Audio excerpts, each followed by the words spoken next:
Hey, good morning and welcome to all of the listeners. This is a time of Thanksgiving, and I want to do this to thank you for what's happening in the amazing amount of sort of upsurge of adaptation efforts, majestic array of people doing wonderful things. This is an abusive presentation. We can't possibly cover it all, but I knew that it would be posted, and I wanted to provide as much help as I can from a desk without much field work these days. So this is a huge set of references, and I will go real quickly. We're going to make sure one how or another to advance, but there's a lot of extra stuff in the speaker's notes under the slides if you download this stuff or look at it online. What I want to do is talk about soil and land loss and food security issues and argue that a great deal of what urban people really care for is at risk, and it's not going to be supplied from current market conditions, but there are better ways to evaluate things. And I want to argue that the peri-urban environment is absolutely critical, not only for food security, but ecosystem services. And the title gimmick of conventional versus alternative refers to the big split in agriculture circles, conventional being things like monoculture, which, as Robert Goff has observed, is an oxymoronic term. There's nothing culturally sensible about monoculture. That's a long story, and you can find it in the three big assessments we'll refer to. The goal that I'm after is the notion of conserving inherent agricultural capacity, not just a place in which a stew of fertilization and biocides can produce something that looks like a food crop.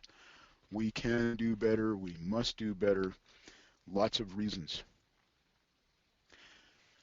On the unsustainability of conventional agriculture, there are three very big assessments and an incredible variety of new publications on what else and how else. The three big assessments, citations and links, etc., are in this huge set of references attached. 2009, the IAA STD was an effort to be parallel to the IPCC and just as rigorous, just as carefully reviewed, many layers, very carefully done. Only one country did not sign on, and that's the one that has us, I'm sorry to say, but everybody else is with that.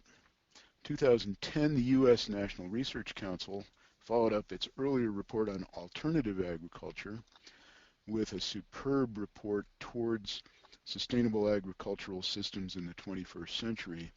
2011, the British, etc., United Kingdom Government Office for Science, Foresight, another huge set of reports. And really, we've had a number of publications that are just brand new pubs, brand new topics, a raft of things, far more than anyone I know can keep up with, certainly including me. But I sampled through the proceedings of the National Academy and wanted to call attention to three special features in the last couple of years. And this morning, literally across the screen, the first time, the Journal of Soil and Water Conservation, a new set of references. On food security in general, World Resources Institute is doing its usual great job of synthesis. And on climate impacts, the Walthall et al. Is the USDA's contribution to the National Climate Assessment, and it is just superb. They did a great job. Wonderful turn of orientation for the Department of Agriculture, but we'll see how it plays out. There are really two big sets of problems in the United States. And this is a great oversimplification, but almost all of the production is coming from big ag. Almost all of the land that we can effectively influence from the adaptation perspective is probably the land in small ag. Maybe still over 60% of farmland. It's changing pretty fast. The small ag has very high vulnerability. The big ag is that conventional stuff, and its sustainability, in my opinion, and that of these big assessments, is increasingly dubious for many reasons, including their misuse of soils. Big fields, big exposures, big erosion. Erosion that has recently been remeasured on the ground. The references cover this stuff. The Walthall et al. Put it in a USDA publication for the first time in the Climate Impacts in U.S. Ag. And that little headline down there from the May 2014 Des Moines Register, that's Iowa, the Great Heartland, and it's about the Iowa Daily Erosion Project and the Environmental Working Group studies. $1 billion in yield, that's an annual cost estimate from soil erosion and the loss of productivity. Climate effects on soils are utterly a frontier of knowledge. There is increasing awareness. People are starting to get appropriately scared, but there are two things that we just have to emphasize. One is that it really is an extremely localized problem, not that the threats are local, but soils themselves are so local that impacts are going to be variable, as is climate change itself in its expression. But that locality also makes it really difficult to capture any of this in the models. Thus, proceedings of the National Academy's special features, I've done my best to find more than a recognition of the localization of soils and soil degradation, but I'm told and could not find that it simply is not in the models. I'm told it can't be done because of that localization. So the ground up literally is where things have to be considered.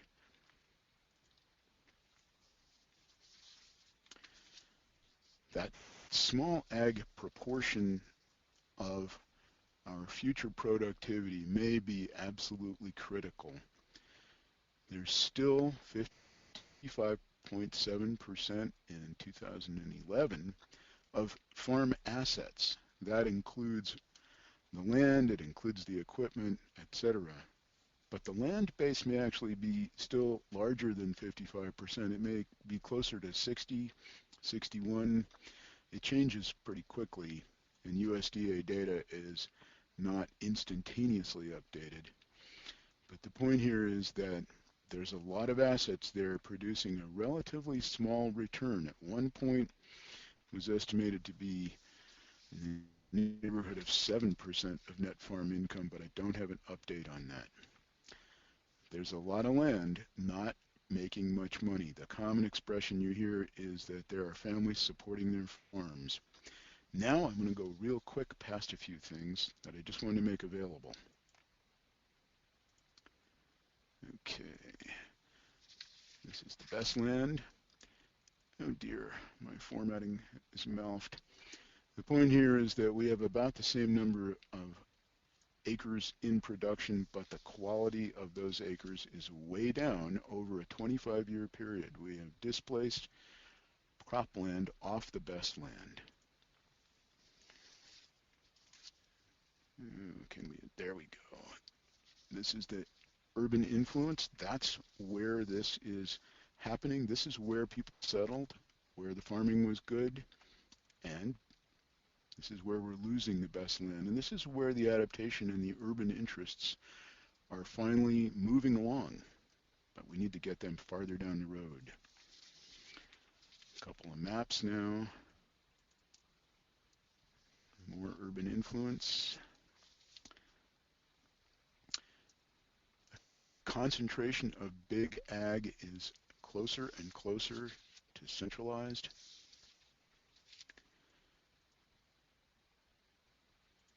And the question is, what about this situation where we are literally racing in the best last land? We are seeking to conserve what we must, what we can.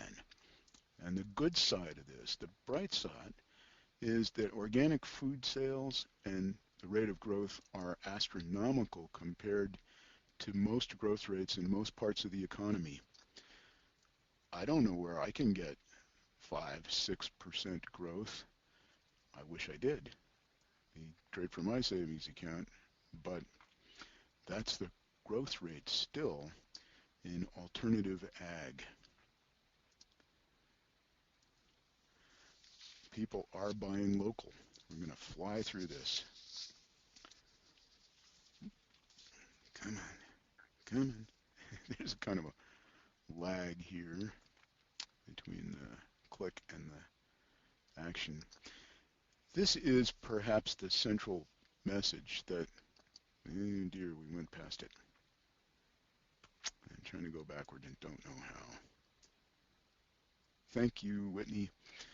The beginning points, we need to work for maximum economic yield in the long term, and that involves right sizing, not missing the advantages of economies of scale. It involves using all of the possibilities, the integrated multifunctional agroecology, and it works on landscape scales. The big assessments call this transformational change needed. I want to mention that there are a lot of pages under this of references, so I hope you'll forgive me for the timing on this, but I wanted to make this available. The social welfare function in economics translates into our terms on a practical basis as what would you do if you owned all the pieces? If you were operating that system of all those land and water elements, what would you do? You probably would not start throwing away productivity. Okay. On economics, I won't go into this. There is a lot of discussion available from a lot of sources. The best stuff is that Earth Economics recent publication, very good. It's cited in here. But the point that I want to make is that we can't just do the math. Benefit cost analysis is not adequate for the long term, and with radical changes in the endowments and the whole set of elements in a general equilibrium modeling effort, we just don't have the ability to do that very well. The PNAS 2014 Nelson et al. Article. And I keep going real fast. Please see the references and let me know if I goofed it up too bad. Maximum economic yield idea, that's pretty central. This is a graphic view of resilience. The point is that trying to get as much off is not as smart as looking at the best return over the long term. Let's see, moving, there we go. Transferable knowledge is the goal. I'm sorry my control is poor. We don't have enough knowledge of how to even properly compare. I've supplied the references to what I know about. The goal here and what you're working with is transferable as acceptable knowledge. We need to be collaborating as you are perfecting these arts with the farmers. We need to get out of the farm scale box. We need to be looking at the landscape scale. And we need to be involving those urban interests. As the Sutton principle goes, asked why do you rob banks? Willie Sutton said that's where the money is. Cities are where the money is. That's where the long-term financing is. 30-year bonds are a piece of cake for a city, not for a farmer. Flying along. This is why I'm so glad Dr. Maldonado is going to speak next. What we know from the science is not all that complicated. We need to do a lot of new things, but we know the directions we're going or have to go. What's really difficult here is how to work like tribes, how to work as groups have worked in the past. The folks that have been here for thousands of years successfully have long track records of collaborative resource management. They're not falling for the short-term, next week, next quarter, one-year financing pitfalls. Moving along. Thinking about the landscape scales, I think this is fairly clear once you start to look at the incredible advantages of working on landscapes. The problem for us is how to move to that, stop the rural residential development and the urban sprawl, and realize a much better outcome. It happens on the landscape scale. There's pages of references on that one.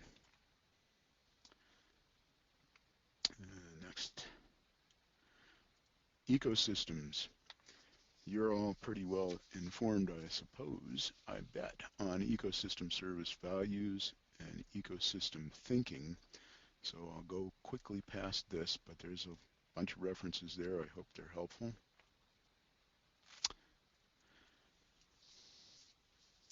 And I want to be sure to get a mention of not only these recent studies, but where they are available. And the great example that I want to make sure you have to cite to people is this little operation in New York City that only provides 1 billion gallons a day. They're saving a tremendous amount of money with watershed protection, payment for ecosystem services. This also was the system that did not go down in Hurricane or Superstorm Sandy, if you prefer to call it that. They like to call it that. That's a whole nother issue. What we're looking for is advancing, there we go, templates, models, and demonstrations. And I always hear Warren Zevon when I'm thinking about this.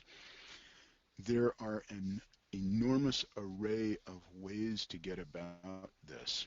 In the West, all the talk has focused on water management. I started there. It seemed like that was the question.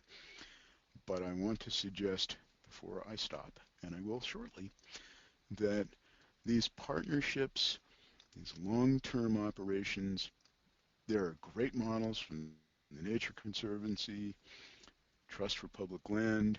Many of you are developing these things. But if you stop thinking about water and start thinking about using that local preference, that transition money to fund things, and start thinking about the ecosystem service valuations that are finally getting into people's thinking and are available. The Earth Economics Organization, absolutely wonderful effort to make transferable benefits available to everyone. Very solid stuff. If we think about this as a land rather than a water deal, what I'd like to suggest is that there's an enormous array of possibilities for what we could call community-supported agriculture, community-supported water management, community-supported ecosystem services. It runs from short-term, very limited deals, buy a share of the farm's output for this season, way down in the CSA bottom right, or up to the long-term permanent absolute control, fee simple, purchase, just buy it. But between those, there's an enormous array. This is a simplification of the first draft, which got completely out of hand just sitting in a library thinking, holy mackerel, what about this? What about that? What you're doing is part of this, and I hope you will be thinking more, perhaps than you have been, about the incredible importance of your missions in adaptation outside town, near town, and where town gets its food. The urban people are importing their sustenance, and I don't think we're going to be able to rely on chemical substitutions, vertical agriculture. There's a lot of ideas. More power to them. I'm happy to have a miracle, but I think in the meanwhile we better save our inherent agricultural capacity. And again, I apologize for going too fast, being too greedy to put too much out in front, but since this is archived, I'm hoping it is of value. My email is available, and I posted a number of things on my website, which is also in the front slide, and my name is W-I-E-N-E-R, which is always a hassle. That's just the way it came, so I before E. Thank you so much, Alex. and I'll be hanging out for questions. I'll turn it back to the moderator now. Thank you. Thank you so much, John, and sorry for misspelling your name in the webinar panel. Big apologies there. Duly noted. Without further ado, I will pass on the presentation to Julie Maldonado.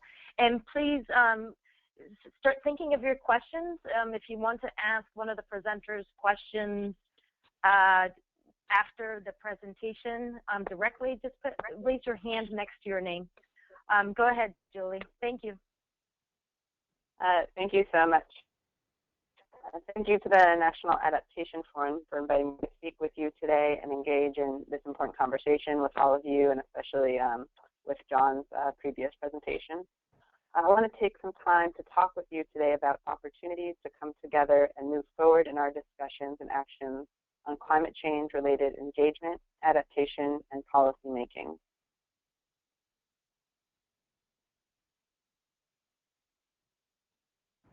Whitney, do I have control? Oh, there we go. Okay, a lot of what I'll be covering today relates to my work the past 4 years with the U.S. National Climate Assessment, particularly with the NCA's Indigenous Peoples, Land, and Resources chapter. I also had the honor of being one of the co-organizers for this past Rising Voices workshop held in July in Boulder, Colorado. And I'm going to talk a bit about Rising Voices as an example of a model for building partnerships, capacity, and affecting policy.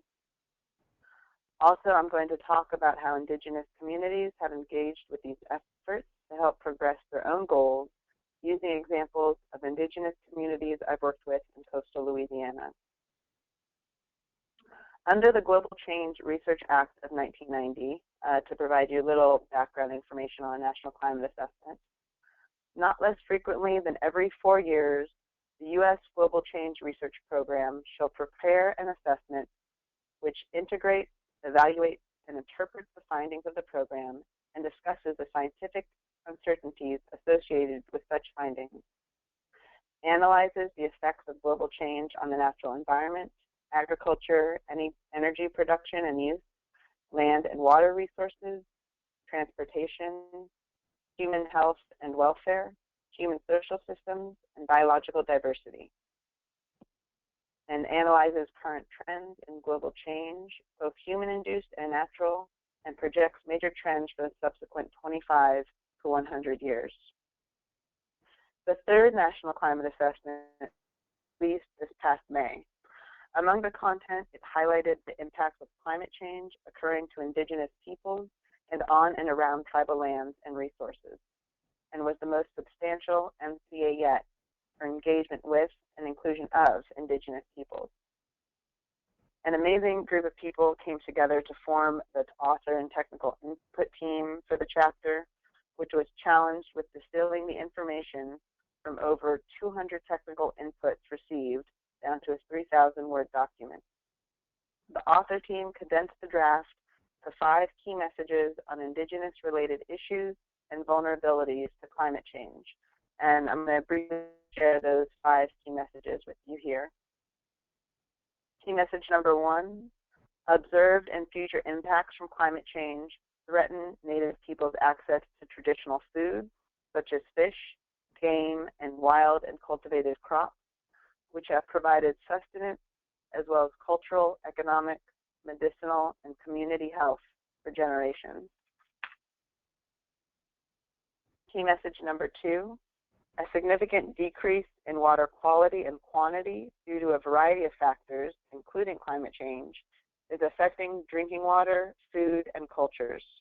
Native communities' vulnerabilities and limited capacity to adapt to water-related challenges are exacerbated by historical and contemporary government policies and poor socioeconomic conditions. Key message number 3, declining sea ice in Alaska is causing significant impacts to Native communities, including increasingly risky travel and hunting conditions, damage and loss to settlements, food insecurity, and socioeconomic and health impacts from loss of cultures, traditional knowledge, and homelands. Key message number 4, Alaska Native communities are increasingly exposed to health and livelihood hazards from increasing temperatures and thawing permafrost, which are damaging critical infrastructure, adding to other stressors on traditional lifestyles. And key message number 5, climate change-related impacts are forcing relocation of tribal and indigenous communities, especially in coastal locations. These relocations and the lack of governance mechanisms or funding to support them are causing loss of community and culture, health impacts, and economic decline, further exacerbating tribal impoverishment. The authors of the Indigenous Peoples chapter recognize the need for more peer-reviewed scientific literature and documentation of the impacts of climate change on Indigenous peoples and what adaptation strategies people are employing. Over 50 authors representing tribal communities, academia, government agencies, and NGOs collaborated on a special issue for the journal Climatic Change, which was released last October. This is the first time a peer-reviewed scientific journal has exclusively devoted an entire edition to climate change and its impact on Indigenous communities across the United States. The special issue was turned into a book recently released by Springer Publishing, and there are several chapters dedicated to the exact type of issues that John addressed in his talk previously. There are opportunities for continued improvement and engagement in the sustained assessment process, which will continue to assess climate change and its impact on the U.S. and communicate that information to stakeholders and policymakers on an ongoing basis. For example, some possibilities include joining the NCA's network of partner organizations. Individuals, tribes, and organizations can join and decide on their level of participation. I provided contact information for that on the screen. You can also contact me directly. You can also submit technical input into the NCA process, as well as contribute to topical reports, vulnerability assessments, data collection, indicator system, and adaptation strategies. While the NCA is a scientific document and does not make policy recommendations per se, it is one of the key documents that policymakers turn to for formulating policies related to climate change.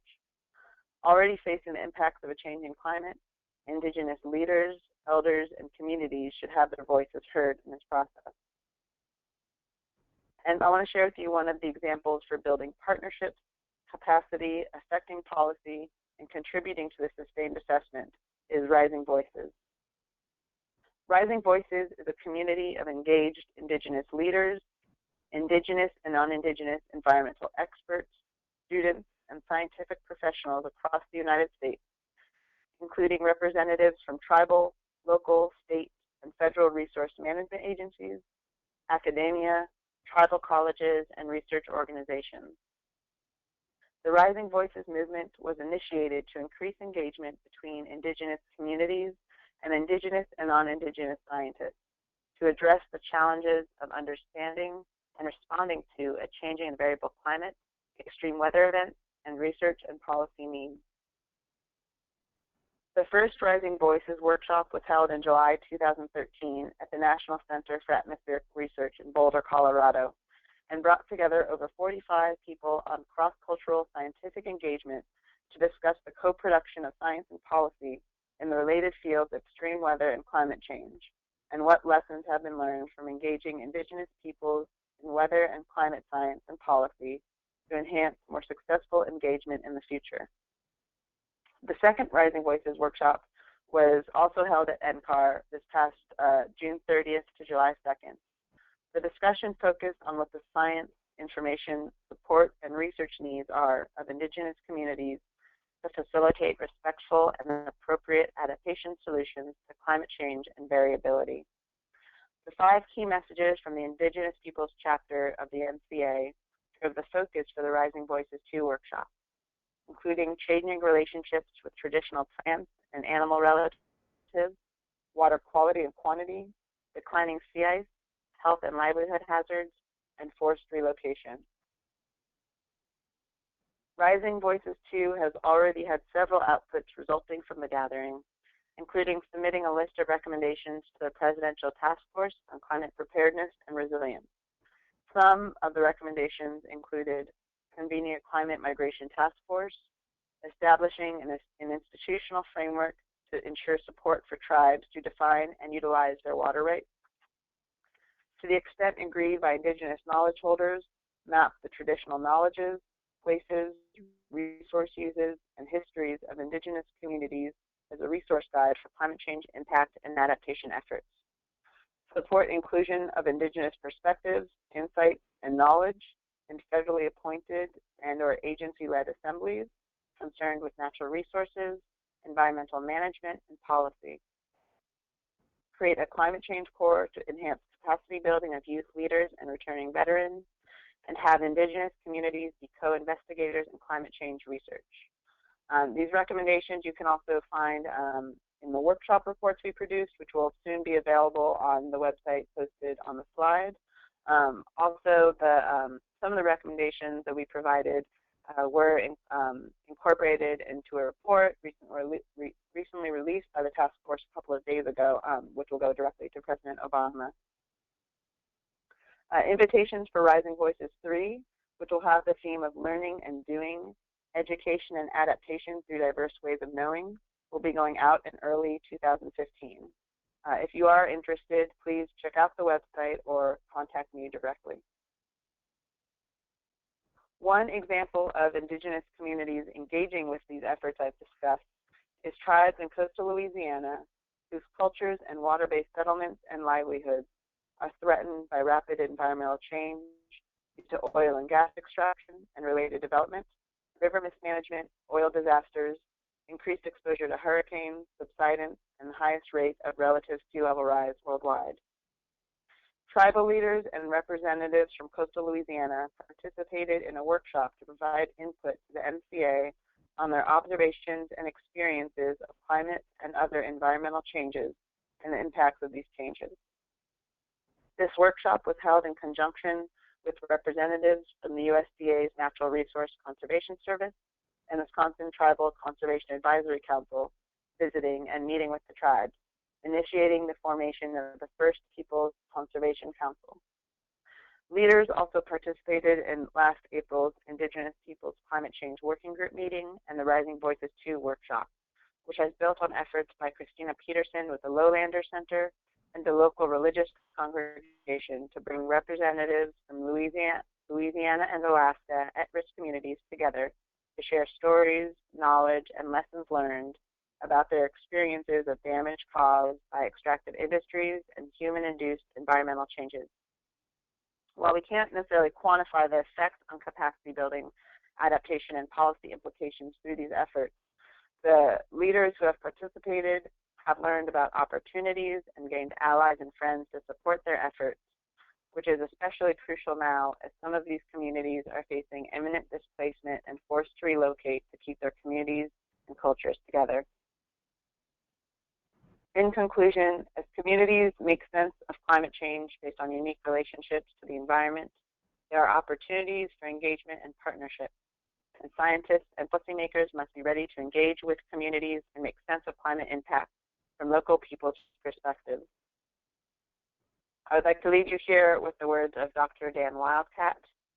Climate change reminds us that, as my Lakota relatives say, we are all related. That might be the wisdom we need most, whether scientists or non-scientists, Indigenous or non-Indigenous. I look forward to an engaging discussion together here, and thank you so much to the National Adaptation Forum and to all of you for your time. And my email address is on the screen, so please be in touch with any questions or ideas. Thank you.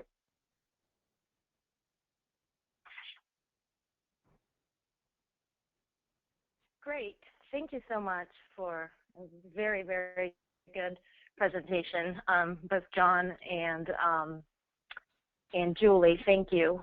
At this point, I will open up to see if anybody would like to ask either John or Julie a question. The best way of doing this is either raising your hand by your name or typing a question on the question box.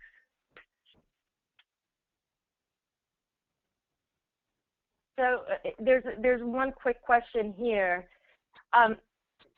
How is the loss of soil and increased drought, how are we going to start managing those two climate impacts And, at which point will those just be so extreme that will influence both small farmers and, indigenous communities?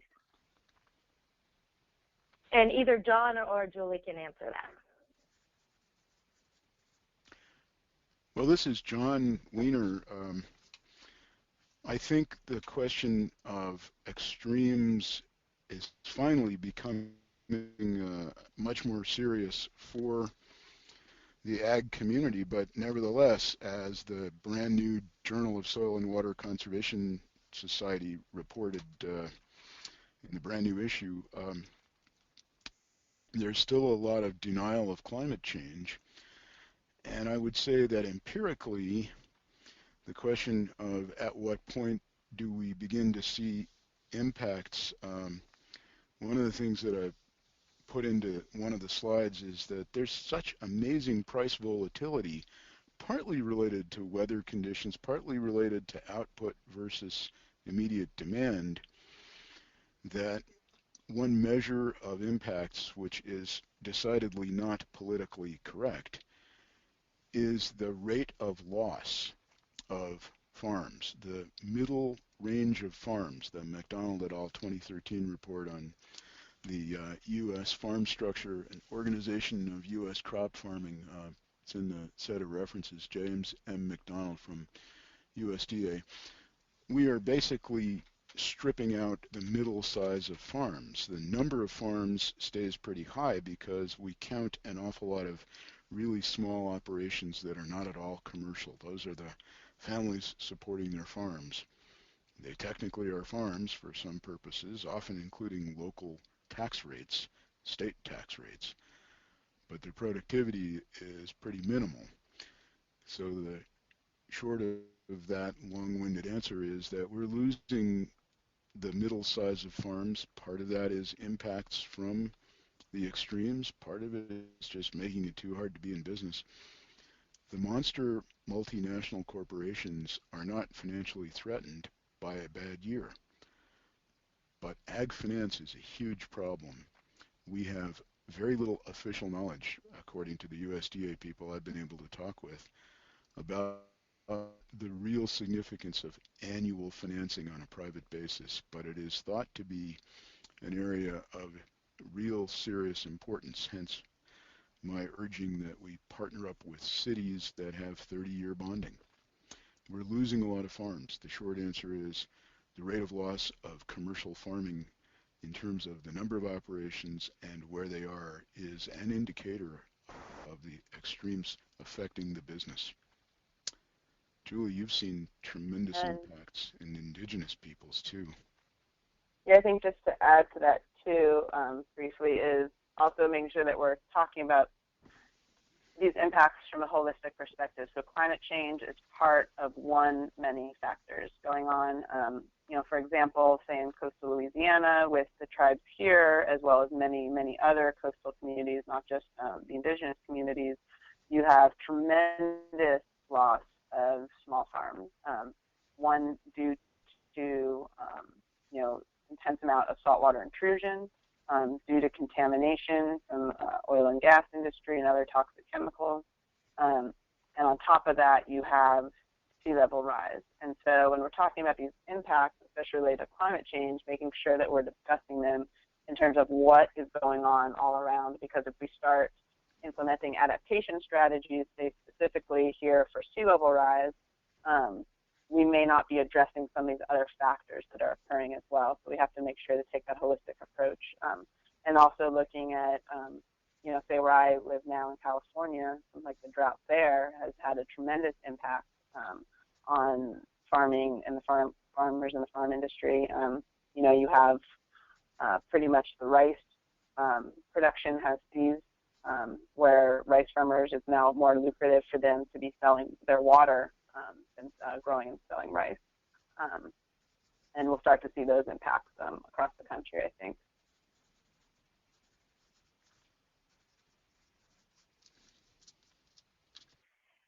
Great.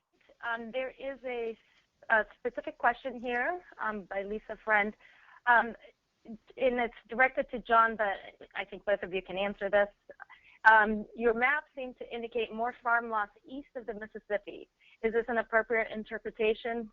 Should we focus efforts over there? I am not able to give you a good answer because the problem we face is that rain-fed eastern agriculture is being enormously impacted, as a number of sources confirm. But in the West, particularly in the arid and semi-arid areas, the good quality farmland was related most often to areas that are irrigable. And they, in turn, with feed crops, support the rangeland uses.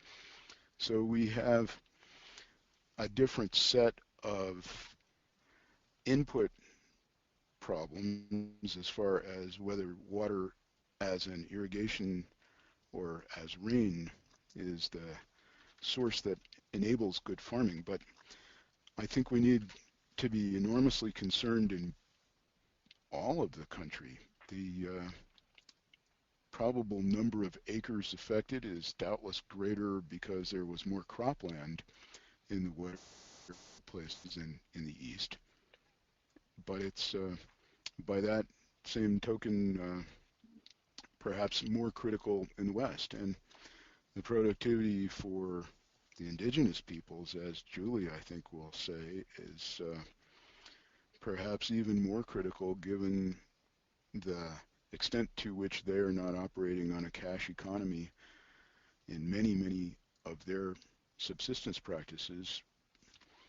I'm going to turn it over to Julie, who I think knows far more than I about that. And I think, one thing to note too that is directly related to climate change is, I talked briefly about relocation of communities, but also relocation of resources and relocation of subsistence. And when you have communities that are either, reservation-based or, are, say, communities like down here in Louisiana that are very much place-based communities, even though they don't directly have reservation land, that as we see changes in temperature, changes in seasons, changes in precipitation, a lot of the resources they come to depend on and rely on for their subsistence start migrating.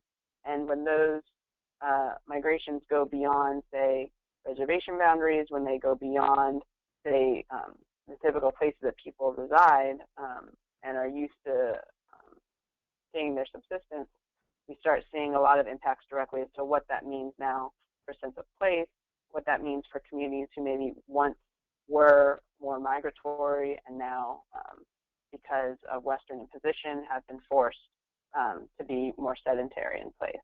And so I think we'll see a lot of those kind of things happen. You're seeing it now with, for example, with wild rice up in Minnesota.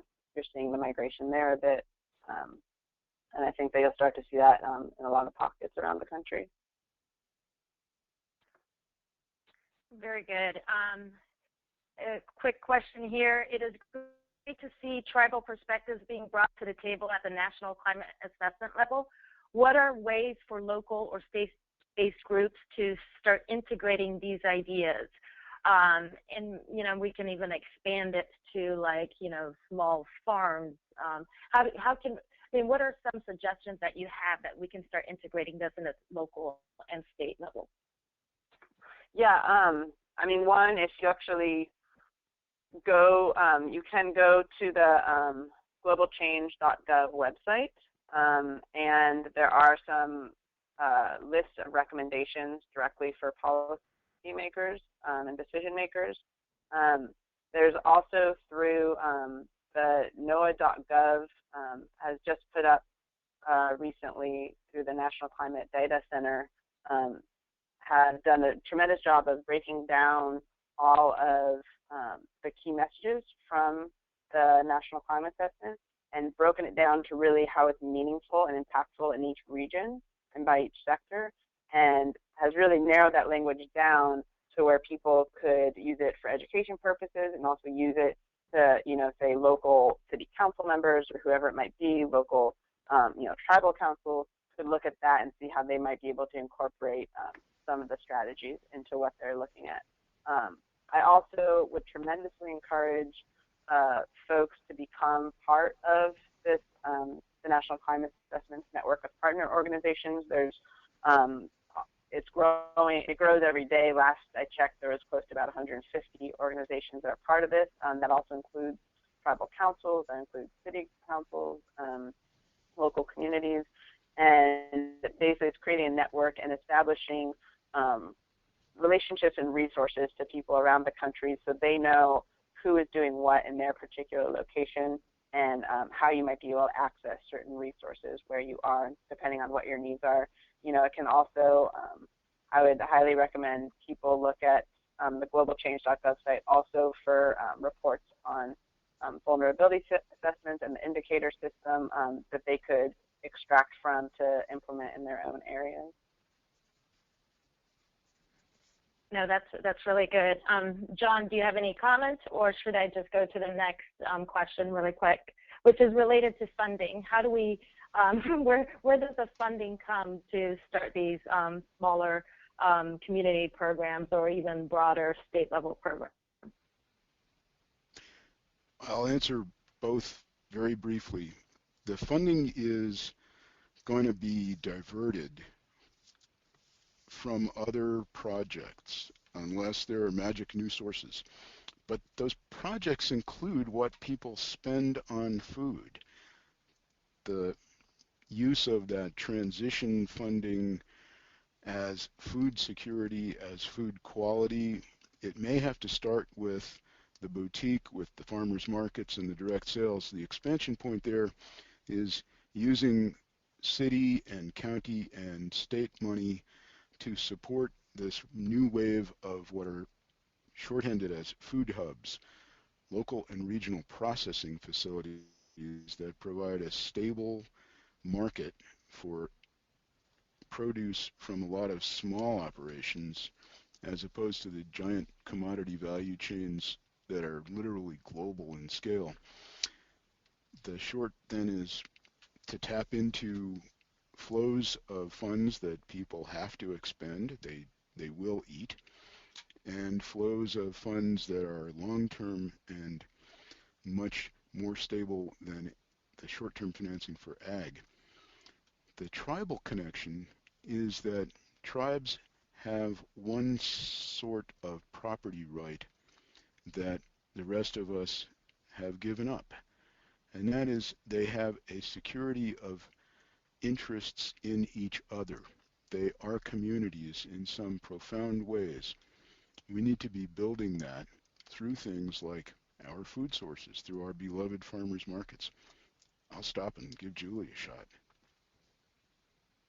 I don't know if I have anything to add to that.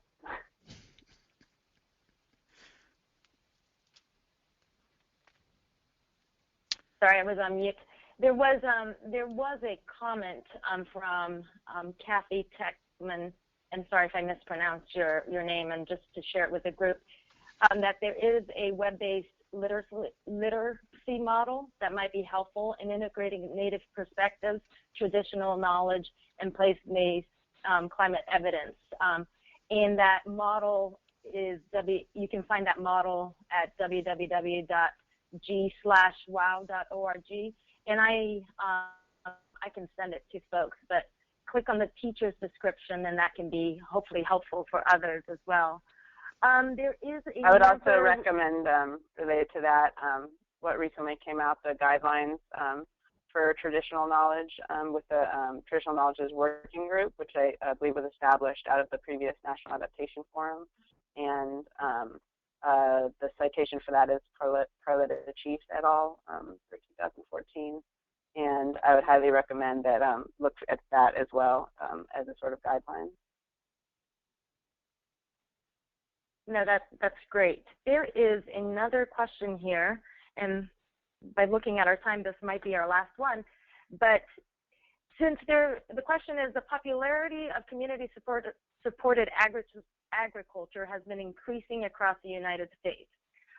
What are your creative thoughts on ways to leverage this trend and help people make that connection between local agricultural and climate resilience?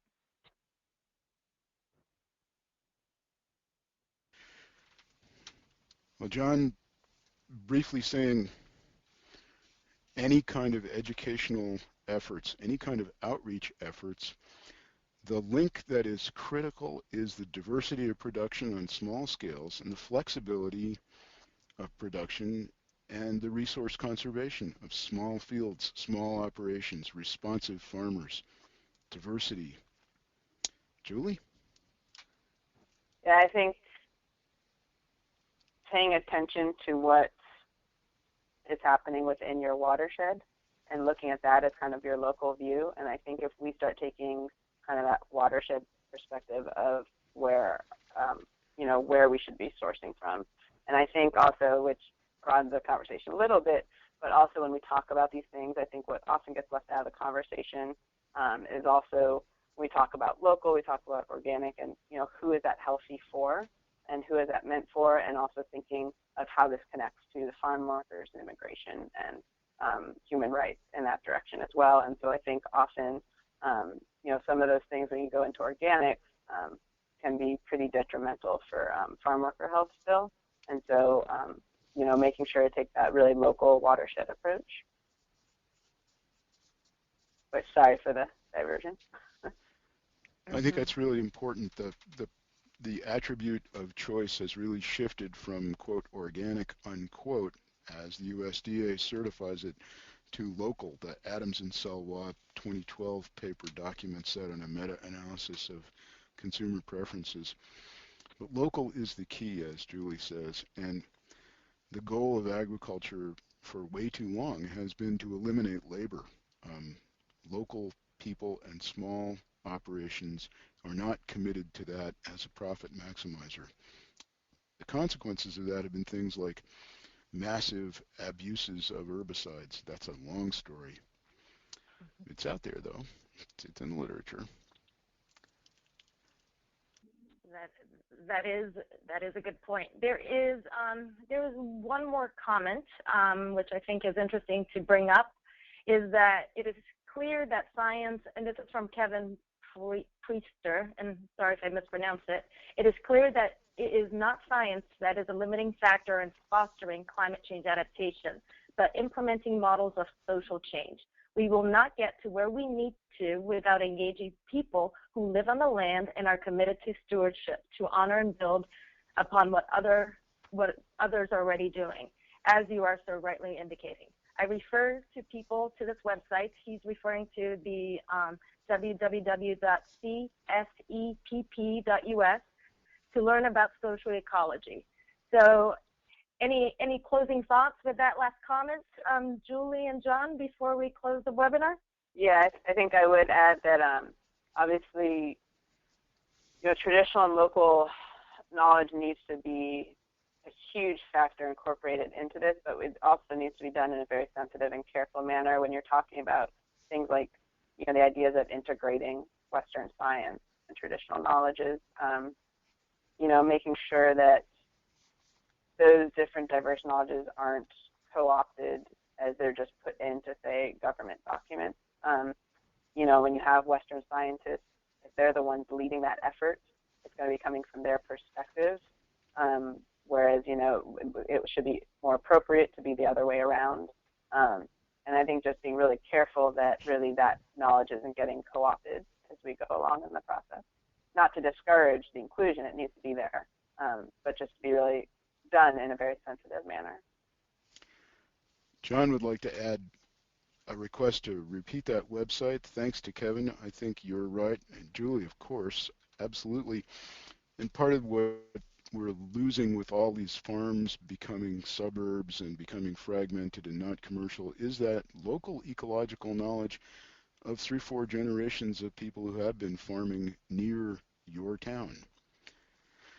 Could you read that website again, please, Alex? And thanks Absolutely. again to everyone. It was www.csepp.us.